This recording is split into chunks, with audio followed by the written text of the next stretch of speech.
persilahkan. Di sini saya mewakili kepala sekolah dan karena pada ini berarti untuk kegiatan dinas luar berbagai praktik baik terjun semoga hebat dan kesehatan selama bekerja.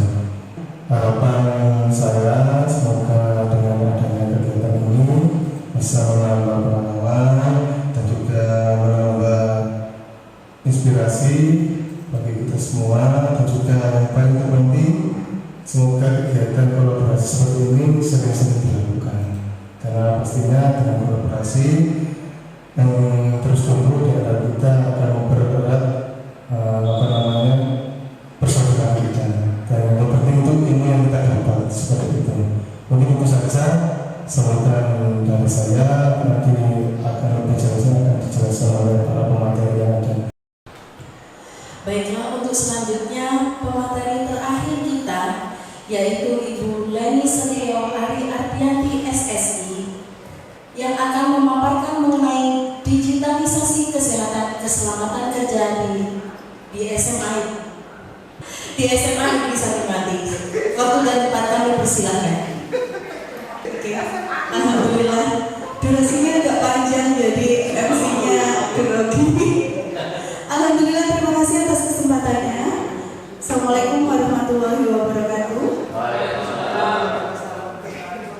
Perkenalkan, saya Leni Setio Ari Ardianti.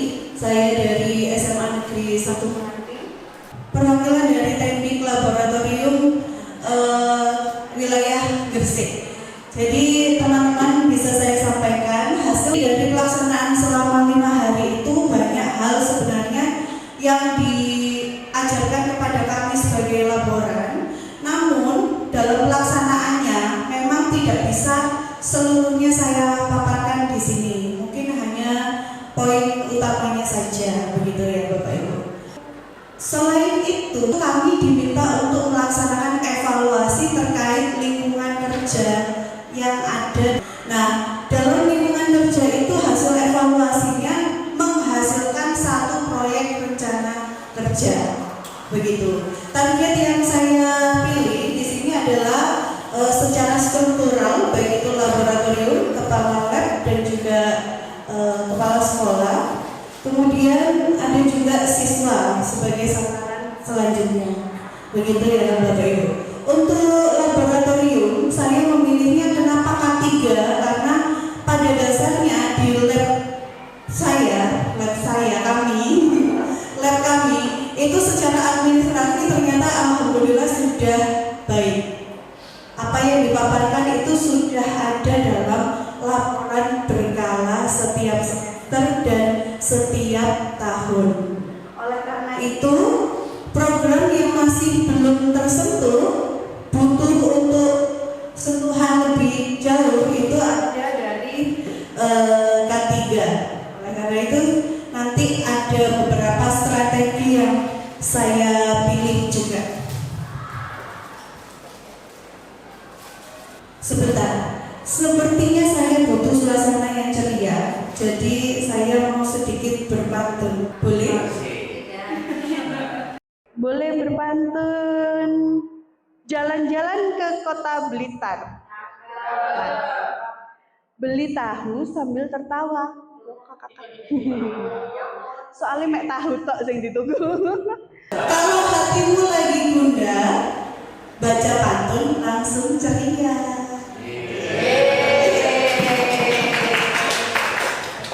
Kalau nggak bisa tertawa berarti itu tadi lagi emosi ya, seperti yang tadi disampaikan.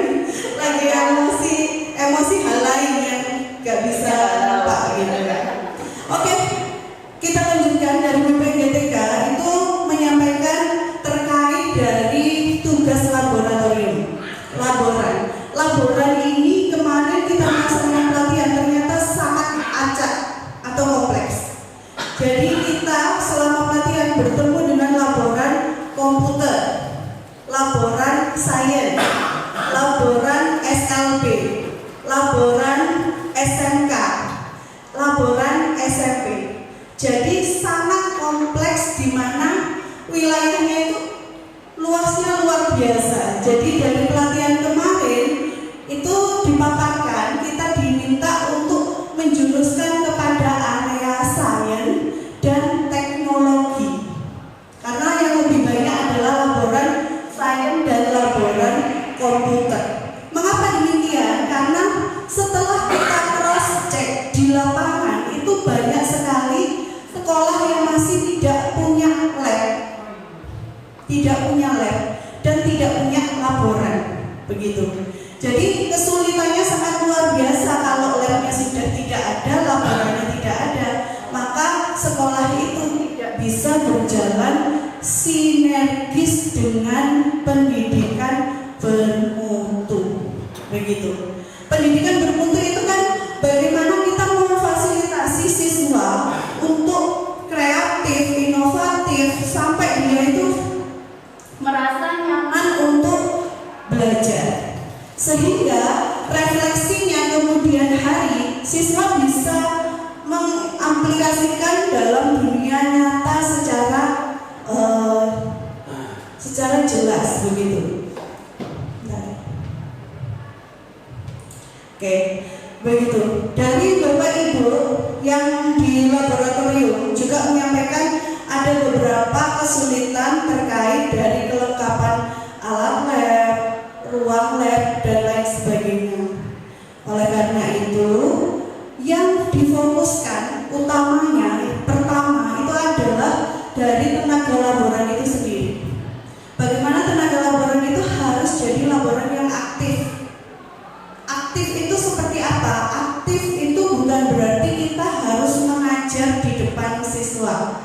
Berbeda kalau dengan di BK tadi ada proses belajar yang langsung, ada pemilahan siswa dan lain sebagainya. Kita memang tidak dibekali tentang itu.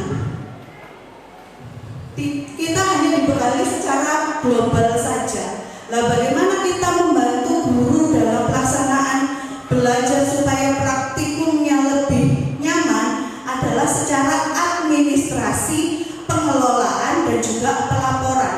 3 hal poin penting. Administrasi artinya apa? Kita secara administrasi harus melengkapi laboratorium yang kita punya. Secara fasilitas, jurnal, laporan, program kerja, dan lain sebagainya. Itu setiap laboran harus punya agenda. Jangan sampai setiap laboran itu hanya, oh saya hanya membuka lab saja, oh ada orang praktek ya terserah gurunya. Tidak seperti itu. Kita harus aktif mendampingi, bukan berada di depan kelas ya, hanya mendampingi saja.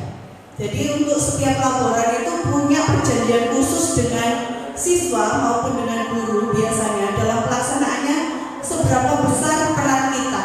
Misalnya kalau saya pribadi di laboratorium saya itu ada yang namanya pembagian job desk, di mana kalau praktikumnya membutuhkan banyak alat yang rawan, mahal, nilainya luar biasa tidak tergantikan, kemudian membutuhkan banyak zat kimia yang notabene di situ berbahaya sekali. Nah, di situ butuh peran kita sebagai laboratorium.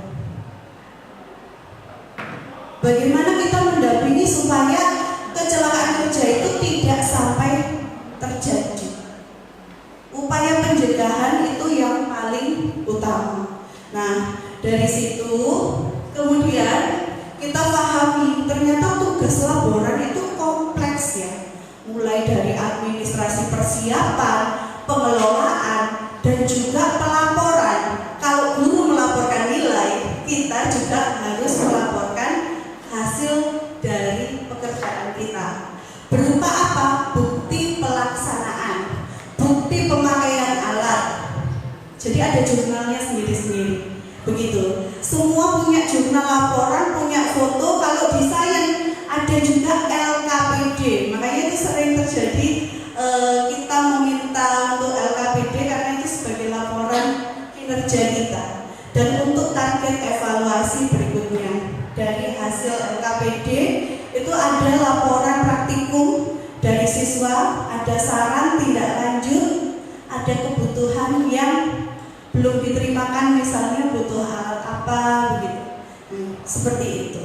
Nah, laporan aktif kalau sudah punya karakter seperti itu, nanti pasti kedepannya jalannya akan mulus, begitu. Nah, kalau jalannya mulus, apa yang terjadi?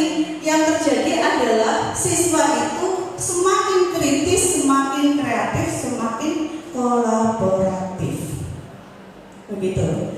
Jadi pelatihan yang dilaksanakan oleh BPDTK, jadi kalau yang pertama tadi meningkatkan kompetensi melalui jalur itu, yang kedua pemahaman tentang keselamatan kerja di laboratorium, yang ketiga kemampuan tenaga pendidikan dalam mendukung penerapan mendalam melalui praktikum yang kontekstual. Jadi jangan sampai siswa praktek tanpa arah yang jelas. Banyak terjadi siswa masuk ke laboratorium tidak tahu apa yang mau dicari, tidak tahu bagaimana cara penggunaan alatnya, tidak tahu mana caranya saya menyalakan komputer. Nah, ada juga siswa seperti itu tidak tahu cara menyalakan komputer. Ada yang sangat kreatif sampai komputernya dibuka banyak hal yang lain yang tidak sesuai dengan tema. Maka dari itu konteks tema itu sangat penting. Nomor 4, menumbuhkan kolaborasi antara tenaga kependidikan sekolah dalam berbagai praktik baik pengelolaan laboratorium. Jadi kalau kolaborasi itu macamnya banyak. Di laboratorium misalnya komputer dalam pemasangan jaringan, komputer seperti saat ujian itu ada kebutuhan listrik, kebutuhan jaringan internet. Nah, bersyukurnya kita itu punya tenaga laboran yang luar biasa. Semuanya bisa sendiri. Ya, semuanya bisa sendiri. Mengapa saya bilang seperti itu? Karena kemarin di sekolah yang kami pelajari masih banyak juga sekolah-sekolah itu membutuhkan pihak luar, dan itu proyeknya besar dan pasti membutuhkan anggaran juga jauh lebih besar karena dia bergantung pada pihak luar. Bagaimana kalau laborannya aktif? Ya, laborannya bisa menyesuaikan dengan tugasnya masing-masing. Tidak perlu pihak luar yang terlalu banyak. Jadi di luar itu ada juga yang full. Jadi kalau kemarin kita tanya bagaimana perbaikan alat-alatnya, peralatan alatnya, pihak luar. Bagaimana untuk softwarenya, pihak luar. Semuanya pihak luar. Nah, begini yang harus diperhatikan, bahwasanya peran laboran itu sebenarnya luar biasa, tapi sayangnya sering tidak terlihat, sering tidak nampak. Padahal kalau di luar itu nilainya jauh berkali-kali lipat daripada yang ada di lembaga, begitu. Nah, itu yang sebuah tingkat luar biasanya seorang laboran dan juga teknisi. Kolaborasi dengan pihak luar, kolaborasi dengan guru, kolaborasi dengan siswa. Kalau misalnya dengan guru ada juga kemarin seperti kegiatan penelitian. Bagaimana peran laboran di situ? Kalau zaman dahulu kala itu banyakan hanya mengandalkan guru saja, tidak punya laboran, sehingga kerjanya sendiri-sendiri tanpa komunikasi apakah alatnya ada, apakah ini fasilitasnya mumpuni atau tidak. Itu tidak ada diskusi seperti itu karena hanya dihandle oleh satu arah, oleh gurunya saja. Kalau untuk saat ini jika memiliki laboran, labnya bagus, aktif, maka bisa berkolaborasi. Jadi selain dibimbing oleh guru, pembimbing karya ilmiah juga didampingi oleh laboran. Perannya seperti itu.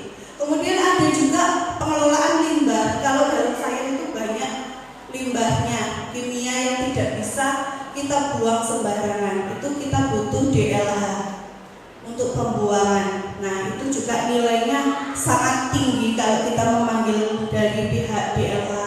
Maka dari itu kalau kita punya organisasi, punya kolaborasi, di situ bisa lebih kompak, lebih ringkas dan tidak membutuhkan biaya yang terlalu besar. Misalnya dengan lembaga-lembaga organisasi kebersihan yang bisa membantu kita jadi global satu daerah langsung pengambilan limbah jauh lebih ekonomis, lebih ekonomis seperti itu. Oke, kita lanjutkan. Sains dan teknologi dalam laboratorium itu yang pertama, peran pentingnya adalah sebagai sandaran. Bagaimana sains itu tidak bisa menarik kalau tidak dikemas dalam teknologi yang indah, begitu.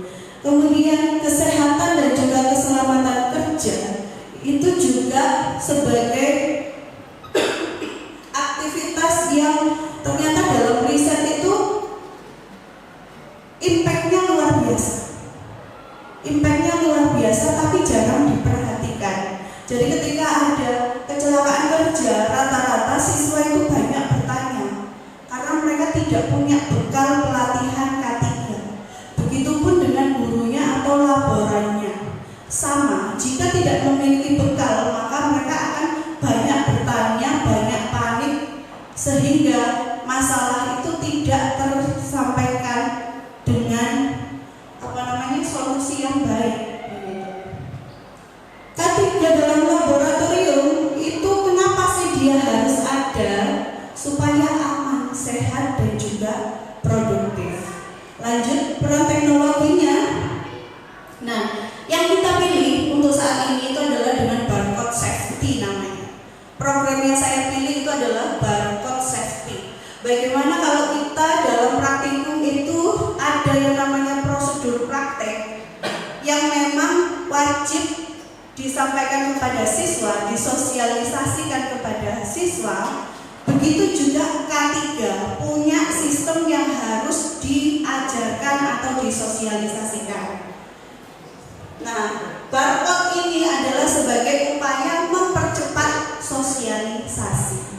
Kemudian apabila dalam pelaksanaannya anak-anak lupa, maka barcode ini mempercepat misalnya ada kejadian pendarahan atau terkena letupan dari zat kimia mengenai mata, mengenai tangan, ada luka yang terjadi, apa yang harus dilakukan? Nah, barcode ini mempercepat. Nanti barcode ini akan saya tempatkan di area laboratorium. Jadi ketika terjadi, siswa langsung tinggal barcode sudah tahu penanganannya. Misalnya kalau kena mata harus dikasih air mengalir. Oh, tersengat listrik misalnya, apa yang harus dilakukan? Nah, itu yang wajib diketahui oleh seluruh siswa. Guru pun sama seperti itu. Penggunaan alat pelindung diri ini juga sangat penting. Jadi kalau dalam kerja laboratorium, karena kita itu punya laboratorium yang jenisnya banyak sekali, kompleks. Ada mungkin kalau di SMA cuma ada komputer sama sains itu ada 3 laboratorium, fisika, kimia, biologi. Tapi kalau di SMK ada dengan mesin-mesin dengan listrik yang jauh lebih tinggi, resikonya jauh lebih tinggi, ada pemotong besi yang luar biasa, maka APD-nya juga harus lebih lengkap. Kalau di kita kan ada jas lab. Apakah ada sekolah yang tidak punya jas lab? Ada. Apakah dia itu karena dia kurang maju? Tidak. Ternyata sekolahnya bagus. Tidak punya lab. Kenapa? Karena tidak bisa memonitor kerjasama dengan wali murid. Bagaimana pentingnya jas lab? Kalau tertumpah zat kimia langsung ke badan, resikonya luar biasa. Nanti yang celaka anak-anak kita sendiri, begitu. Nah, di situ sehingga APD harus lengkap. Kalau di SMA itu bisa jadi ada jas lab, ini jelas ada, kemudian kacamata, kemudian handslock, ini sarung tangan yang elastis itu, kemudian masker, itu pelindung yang wajib dipakai oleh siswa. Nah, ini adalah contoh kecenderungan siswa dalam laboratorium. Ada 3, ada A, B, C. Kalau menurut Bapak Ibu yang ada di gambar, banyak yang terjadi yang mana? A, B, atau C?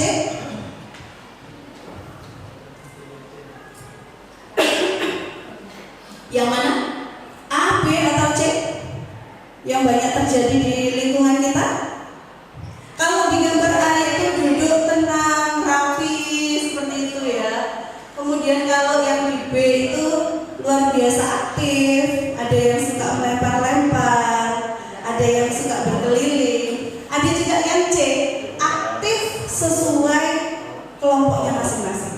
Nah, di lingkungan kita lebih banyak mana? A, B, atau C? C ya, alhamdulillah. Berarti anak-anak kita rata-rata sudah mendapatkan bekal yang baik sebelum praktikum. Dapat dari mana? Dari kolaborasi laboran dan juga guru. Bagaimana kalau siswa tidak dapat bekal? Apa yang terjadi? Sesuai yang B. Siswa tidak tahu, tidak punya arah mana yang harus saya lakukan. Saya harus pegang apa, saya harus menghasilkan apa. Itu mereka tidak punya konsep. Akhirnya hanya senang dengan hal-hal baru, sehingga dia banyak menjelajahi lab dan mencoba-coba. Duduk tenang. Duduk tenang ini faktornya banyak. Ada juga yang karena dari dahulunya sekolahnya itu tidak pernah praktek, sehingga dia tidak punya keberanian yang lebih untuk melaksanakan sesuatu yang baru. Ada juga karena memang dia itu mageran. Mageran itu dikatakan apa ya? Kayak udahlah Bu, nanti teman saya juga bisa begitu. Jadi lebih banyak mengandalkan orang lain. Nah, kalau di kita alhamdulillah banyaknya di yang C. Lanjut, bahaya dari K3 itu ada potensi cedera, gangguan kesehatan, baik itu yang luar maupun dalam. Resiko kemungkinan terjadinya bahaya itu ada beberapa tingkat keparahannya. Jadi ada yang ringan, berat, sedang. Kalau ringan bisa kita tangani di dalam lab saat itu juga.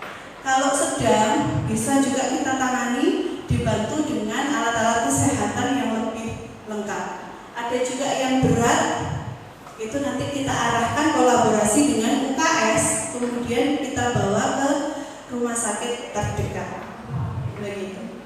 Nah, identifikasi dari bahaya itu mulai dari observasi, kemudian checklist bahayanya, potensi bahayanya, kemudian curah pendapat dari pelaksanaan praktikum, kemudian analisis secara keseluruhan mendapatkan sebuah konsep. Nah, di sini Bapak Ibu bisa dilihat ada satu tabel jenis bahaya yang kita petak-petakkan, kita kelompokkan menjadi jenis bahaya fisik, kimia, biologi, ergonomi, dan juga elektrikal. Ya, dari sini kita bisa lihat secara fisik ada juga pecahan kaca, suhu tinggi, kemudian alat yang tajam. Efeknya apa? Luka luar maupun terbakar.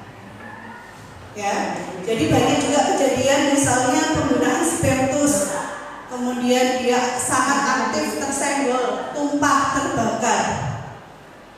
Apa yang harus dilakukan pertama kali? Maka harus memisahkan barang-barangnya terlebih dahulu, kemudian mematikan sumber apinya dan menghilangkan spiritusnya. Nah, nanti kita juga ada program bagaimana siswa kalau menumpahkan zat kimia, tolong Bapak Ibu guru memberikan informasi untuk tidak menggunakan tisu, karena tisu itu sangat rawan nanti bisa terkontaminasi kemana-mana, ada limbahnya jauh. Begitu, nanti kita arahkan, kita fasilitasi juga ada lap kain yang untuk per kelompok. Jadi ketika ada terjadi tumpahan, maka kita cegah dengan itu. Begitu. Lanjut, secara kimia ada iritasi, keracunan, kebakaran banyak terjadi. Ketika praktikum pakai larutan asam, basa, ada reaksi iritasi, gatal seperti itu. Biasanya penanganannya dengan air mengalir dan lain sebagainya.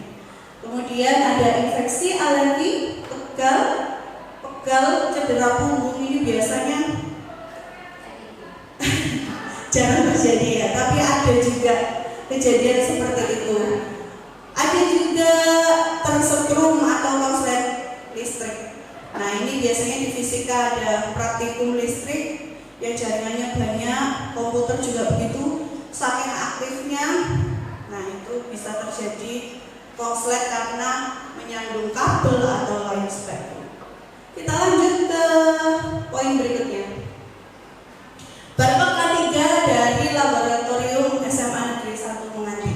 Kita lihat di sini sudah saya kelompokkan menjadi beberapa poin. Bapak Ibu boleh di-scan dicoba barcode-nya.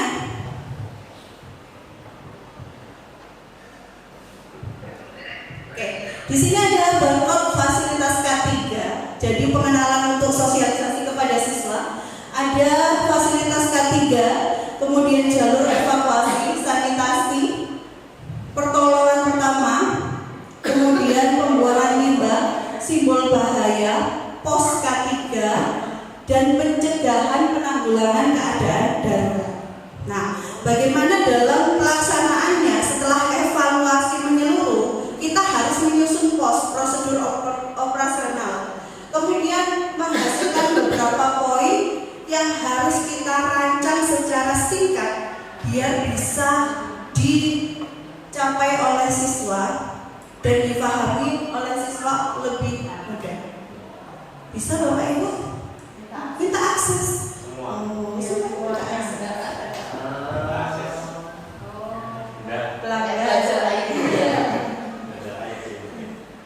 Belajar ini bukan pakai email pribadi. Oke, itu nanti coba saya inikan lagi ya Bapak Ibu. Terkait barcode ini memang seperti pamflet isinya. Pamflet di dalamnya prosedur singkat, jadi mudah untuk dipahami oleh siswa. Kemudian ada juga penanganan luka. Ini yang harus kita minta pedas. Harus kita share kepada siswa. Jadi kalau terjadi cedera langsung ada penanganan. Coba tak buka dulu.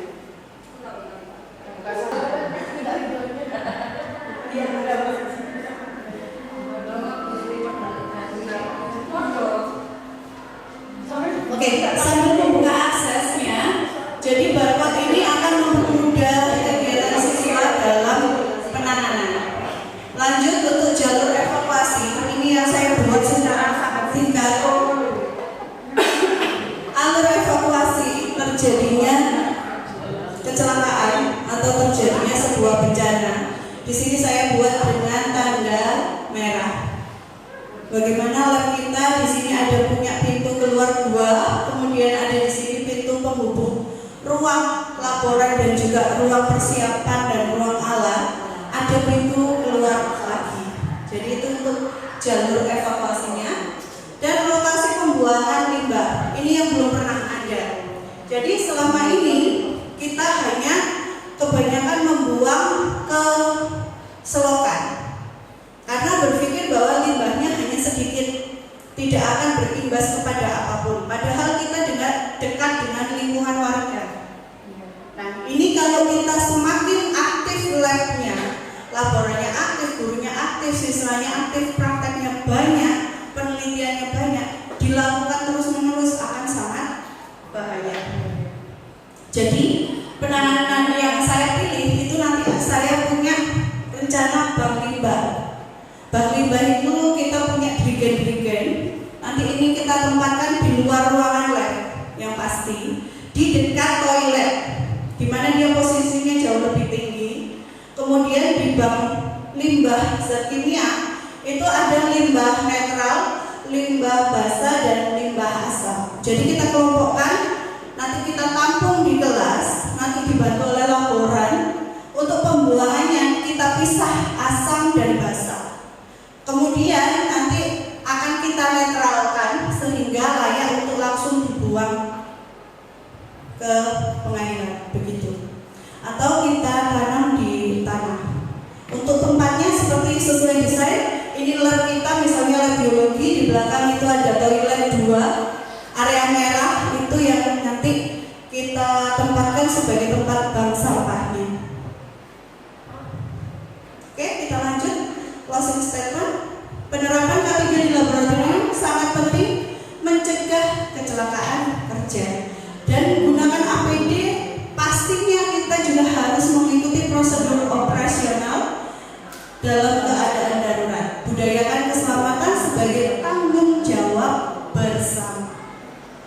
Oke, terima kasih Bapak Ibu. Mungkin ada yang mau disampaikan sebagai masukan maupun pertanyaan, boleh silakan. Monggo Bapak Ibu, barangkali ada yang ingin ditanyakan atau disampaikan kepada pemateri.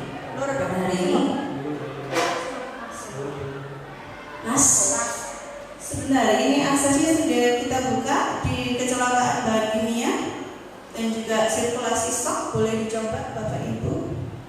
Yang barcode tadi ya Mbak Lenia. Boleh ditampilkan lagi Mbak Lenia barcode. Yang barcode.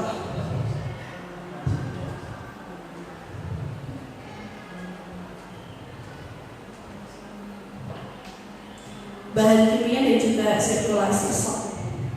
Itu kayak kejutan jantung mendadak sakit dan tidak bisa bergerak. Itu ada proses penanganannya. Oke, ada yang ditanyakan maupun diusulkan, boleh Bapak Ibu, monggo. Usul dan saran kami tampung. Monggo. Bu Niken. Pak Arif, monggo. Pak Arif.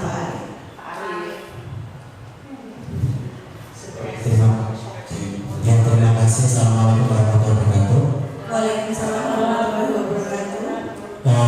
Bapak Ibu sekalian yang saya hormati, terima kasih atas kesempatan yang sudah diberikan kepada kami, khususnya saya, untuk mengikuti kegiatan berbagi praktik baik pada pagi hari ini sampai siang, yaitu materinya tentang 7 jenis BK dan pengelolaan K3 dalam laboratorium. Secara keseluruhan saya tidak memberikan pertanyaan Bapak Ibu, tetapi saya lebih memberikan apresiasi sekaligus memberikan saran masukan atau kolaborasi. Artinya kan kita sama-sama sebagai pegawai atau yang berkepentingan di SMA Ngati untuk mengelola BK maupun mengelola lab. Yang pertama untuk lab dulu ya. Saya apresiasi Bu Leni dengan sama Pak Yogi karena selama ini sudah membantu kami atau saya dalam penelitian, khususnya kemarin opsi. Itu kan saya lihat banyak sekali bahan-bahan maupun kegiatan-kegiatan yang dilakukan anak-anak. Saya juga sebetulnya juga semacam kasihan begitu, tapi ya bagaimana lagi kita berusaha untuk memfasilitasi anak kita. Termasuk dulu yang ketika ada dosen dari UNESA, itu yang saya juga ajak bersama kolaborasi dengan jenengan dan Pak Yogi. Itu merupakan salah satu wujud aksi nyata bagaimana kita mengoptimalkan peralatan atau daya guna kita di lab dan mengoptimalkan bagaimana menerapkan K3 di lab seperti itu.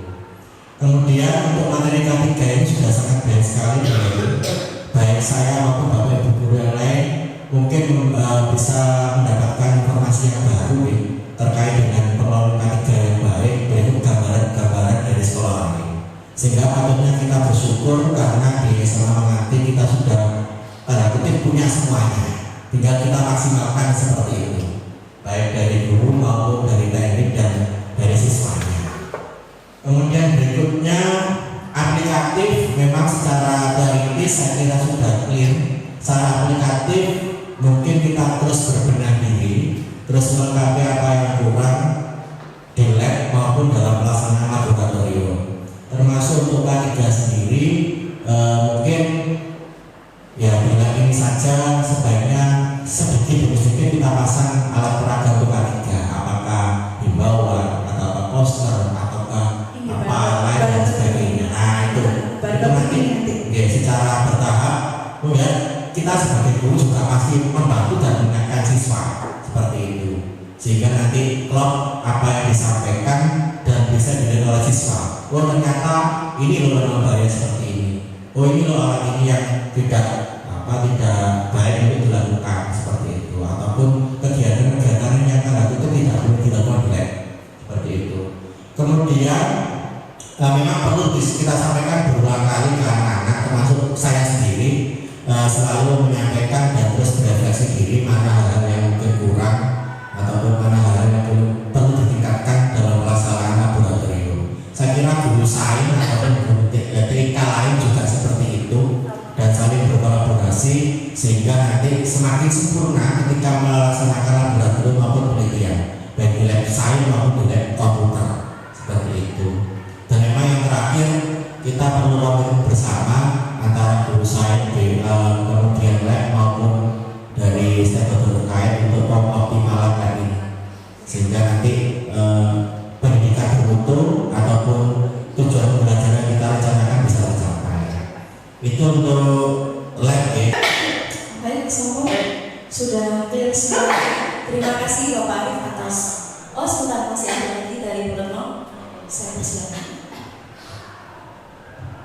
Bismillahirrahmanirrahim. Assalamualaikum warahmatullahi wabarakatuh. Ya, berkaitan dengan laboratorium ya, di mana laboratorium itu kan berkaitan dengan pembelajaran kimia, biologi, fisika dan lain sebagainya. Dan yang butuh laboran itu ternyata tidak hanya pembelajaran itu, seni budaya pun sebenarnya juga butuh ya. Karena apa? Karena di dalam pembelajaran batik itu kita menggunakan bahan-bahan kimia juga, seperti naktol, indokosol, remasol, kemudian HCl dan lain sebagainya, dengan bahan-bahan pembangkit dan lain sebagainya. Selama ini saya itu juga kadang gini, untuk membuang limbah daripada pewarna sintetis itu kan juga sangat berbahaya. Jadi saya ketika praktek itu tidak berani banyak kelas. Karena apa? Karena berhubungan dengan pembuangan limbah yang selama ini saya membuangnya di selokan. Nah, ini bagaimana? Mungkin apakah ada istilahnya pendapat ya atau usulan gimana kalau misalkan pembelajaran seni dalam pembuangan limbah sintetis ini yang kimia yang juga berbahaya bagi lingkungan ini, apakah juga harus lewat laporan atau gimana gitu? Boleh Bu. Oke, terima kasih banyak Bu Retno selaku guru seni budaya ya. Jadi memang banyak sekali kegiatan penunjang pendidikan bermutu, baik itu secara kimia, tidak kimia, praktikumnya itu macamnya banyak sekali. Nah, sebenarnya kita siap untuk membantu sebagai laboran terkait pengelolaan limbah. Maka dari Ibu mungkin bisa dikolaborasikan dengan siswa, ditampung jadi satu begitu. Nanti boleh dikirimkan ke kita, nanti kita kelola untuk limbahnya begitu. Jadi nanti setelah adanya bank sampah, nanti akan kita tambahkan juga untuk sesuai kebutuhan. Jadi limbah organik, non organik itu juga akan kita pisah begitu. Seperti itu saja. Bagaimana menurut sudah maksimal jawaban dari pemateri? Akan kita bantu kolaborasi lagi ya Bu ya. Kolaborasi lagi. Iya, betul. Sinergi lagi, kolaborasi lagi. Betul. Baik, kita telah melaksanakan kegiatan pada hari ini. Terima kasih kami ucapkan kepada Bapak Ibu peserta kegiatan. Kemudian terima kasih juga kepada Bapak Ibu materi. Seluruh kegiatan telah selesai. Mari kita tutup kegiatan pada hari ini dengan bacaan Alhamdulillah. Baiklah, terima kasih. Untuk saya mohon maaf barangkali ada kata yang kurang berkenan. Wabillahi taufiq wal hidayah. Wassalamualaikum